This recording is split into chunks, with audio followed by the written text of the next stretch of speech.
This podcast is brought to you by BeyondDesign.us.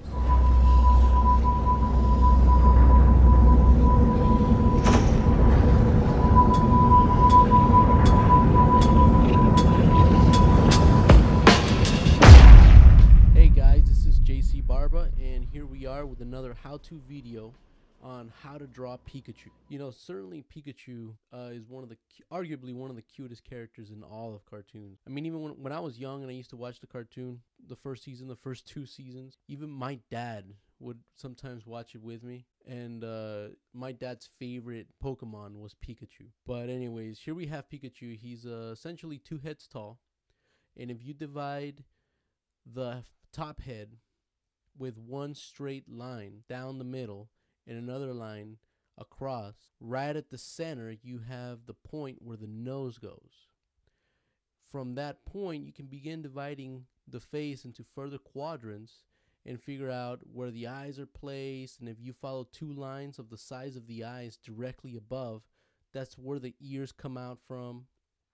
The hands go to the center of the circle of the body. Essentially, once you understand all these guides and ratios, you can use them as blueprints. This will help you be able to turn them in space whenever you start drawing Pikachu from other angles.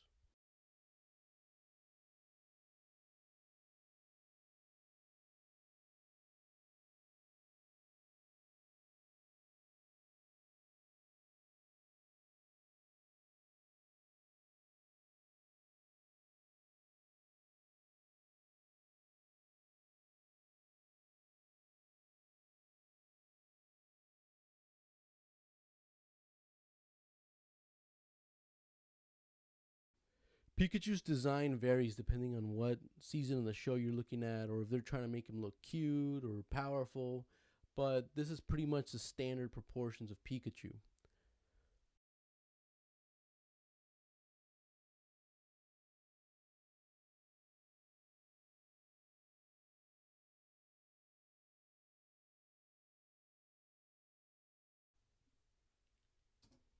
Here we go now with a more dynamic pose.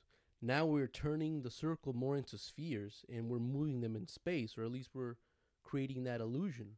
We're still using our guides as a blueprint to place the features of Pikachu.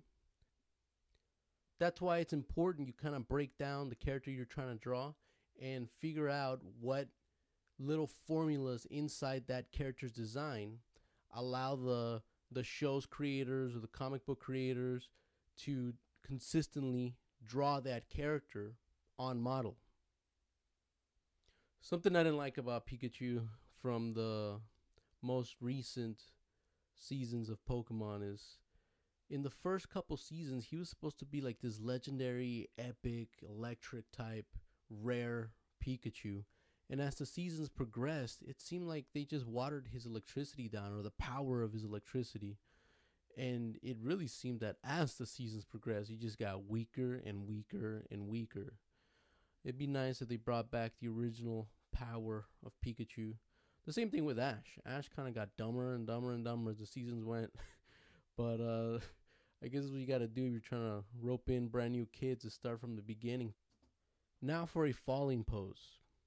Still, we're drawing the shapes, we're drawing through the shapes, we're envisioning the spheres, we're feeling these lines as if they were going around the forms, and we're using them again as our guides, our blueprints. I mean, there's, always adjustments that you make with every drawing as you go along, but essentially, I mean, we're staying pretty true to those original blueprints that we figured out from the very first pose, that standard front pose from Pikachu. Understanding those breakdowns is what allows the artist the ability to draw the pose of whatever creature or character you're drawing from a different angle. That and a lot of practice, of course. Man, what an adorable little creature. Well, that wraps up this how to draw Pikachu video. Remember, drawing is all about repetition. It's a motor skill. So just like anything else, the more you do it, the more you will improve. It's as simple as that. Obviously, there's, techniques, and you want to learn from the right sources, and you want to get the right kinds of books. But really the biggest secret, if you want to call it that, is repetition. You just got to draw over and over and over again, preferably from life. But anyways, this is JC Barba. This was how to draw Pikachu. Until next time.